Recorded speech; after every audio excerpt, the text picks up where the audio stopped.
کسانی که تحقیر به ریشی داملا میکند داند که تحقیر به سنت پیغمبر خدا دارد.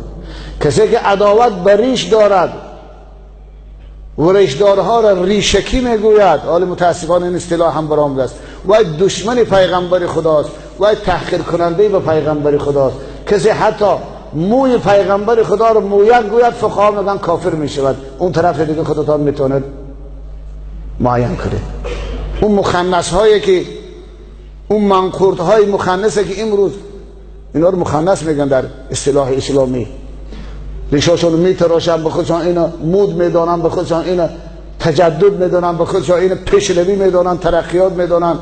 اما وقتی که ریشدارها رو ریشکی گفته تحقیر میکنن، اینها بدانن نه تنها تحقیر بر پیغمبر خدا و بر دین و آیین خود، بلکه تحقیر بر گذشتگان خود، بر نیاگان خود، بر پدران خود، بر بزرگان خود دارد. زیرا 1300 سال تمام گذشتگان ما بارش بود، هیچ کدام اونها ریش تراشیده نبود، مخنث نبودن، زرمجاز زن صورت نبودن.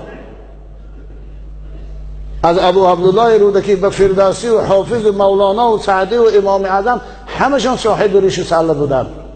تحقیر بریش، نفرتی بریش، نفرتی به اونهاست، نفرتی به تاریخ است، نفرتی به ملت است، نفرتی به بزرگان ملت است، نفرتی به فرهنگ دین است. برادری عزیز، این چنین نفرت به سطر دانید که نفرت به قرآن است.